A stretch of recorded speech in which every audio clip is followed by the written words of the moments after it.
Alright, so here's what's going on. This is not a deep dive, this is just a quick video. Sony finally responded to the backlash. And ironically, I just released my deep dive video on the disc crisis literally yesterday. Sony's response basically confirms everything that I said in it. The response was terrible, and because of that, I just had to make an emergency video about this. So this isn't going to be like a properly edited, deep dive, big video. I'm just going to do this like a typical commentary video.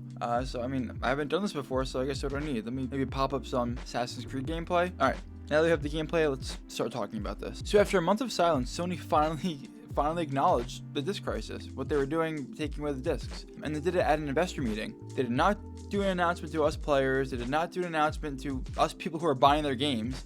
They did it at an investor meeting after a month of silence.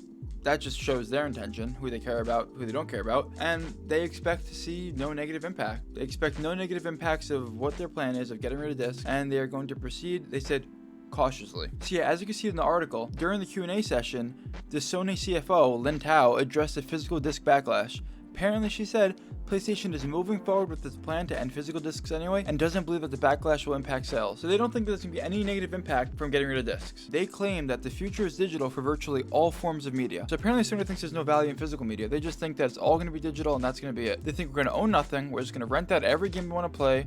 Hell, I mean, they're probably down for renting out RAM space. This is crazy. So apparently they're still trying to figure out how they're going to respond to the feedback.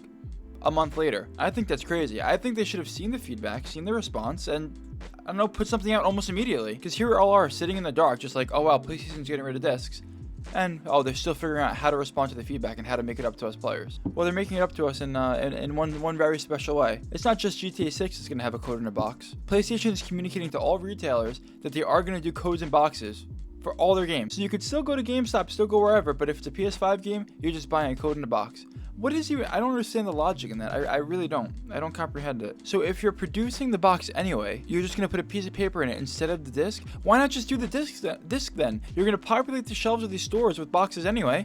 Why not just put the discs and keep everyone happy? It's crazy to me. I don't understand. Yeah, so apparently, I mean, GTA 6 empty box, that was not an experiment by Rockstar. It's just a plan for everything. And, that's what I kind of suspected in my deep dive, but apparently that's true. That's just what's going on. And you know what? PlayStation wasn't even that nice about it. They were, like, completely arrogant about it. So obviously the risk of them is if we're all going to do digital anyway, why don't we all just go to PC? Because guess what? We have Steam. Steam has great sales. I mean, even the Epic Game Store, as much as I hate that, you get a lot of free games, you can get some good deals, whatever. But they believe we're not going to move because consoles are cheaper. So they're deciding to take advantage of the fact that PCs are so expensive and becoming such an expensive hobby to get into and game on.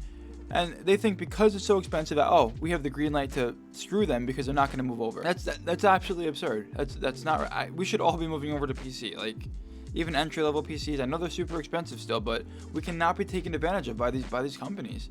I mean, here I am. I use an Xbox, but I also have a laptop. I mean, at this point, I don't know. I may have to really invest in getting that PC for my first video. So, I mean, obviously we have to have a response. And, I just saw Mutahar tweeted, some ordinary gamers, so he just tweeted about it. And he's right. I mean, he's discussing, boycotting and even what gameplay I have going on here, doing that to games. I do think that is the route that things are going to have to go. Since that Sony thinks that, it's not going to impact sales at all, we have to, show them with our dollars. That's it. PS5, not buying it. Because you know what? Here's the thing. A lot of games that come out on PS5, even if they're exclusive, they end up making their way to PC anyway. I mean, like at Spider-Man. Spider-Man was a PS4 exclusive, right? Spider-Man Miles Morales or whatever. It was a PS4 exclusive. And now, it's on PC. Ghost of Tsushima, PS4, PS5, and PC. It's a little bit of a delay, but, I mean, guess what? You can get it on PC anyway. I'm sure they'll still get the money, but at least now Steam takes a cut, and, you show them you're not going to respect this bullshit from the PSN store and, the physical discs. As long as we do not buy the codes and boxes. Do not do that, please. Because that right there will completely undercut everything we're trying to do. But yeah, I completely agree with Mutahar said. I'll put the tweet up here, just so you guys can see what he said too, because he has a great point about it. And I also saw he just released a video about it too, so you want to check that out and my deep dive. But yeah, apparently players are also organizing a worldwide PlayStation boycott, August 23rd to 30th. I mean, that's not going to do much. I mean, boycotts like that last only like a week aren't really that effective. I think the boycott has to be a permanent boycott, like until the situation's fixed. That's just my read on it. And yeah, so I mean, where does this leave us? My opinion is that 2028 is the fucking end times. You know, like even for me, because I am a digital gamer, I prefer digital just for convenience. I'm not crazy about the boxes and putting in multiple discs, like if it's a 130 gigabyte game. But I'm completely against getting rid of physical. And guess what? If my impact has to be purchasing physical only now and stopping with digital, guess what?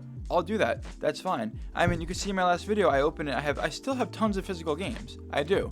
But it's just my more recent games. I get digital because I play a lot on Steam, and you know I use Xbox Game Pass. It's all digital. But if they start screwing everybody and screwing me, I'm not doing it. I am not doing it. I could very happily go to the GameStop. I mean, I only have one left around me, but I can go to that GameStop 5 minutes away. I'll pick up a pre-owned version of a game that I want. It's fine. It's fine. It's a little bit less convenient for me, but that can be what saves the industry if we all stick together and start doing this. And you know what? If you want to see the full breakdown of how we got here, check out my deep dive. I linked it below. I'll put it at the end screen. It's pretty good, and I really dig into everything. I even break down what discs are. So if you're interested in that, check it out.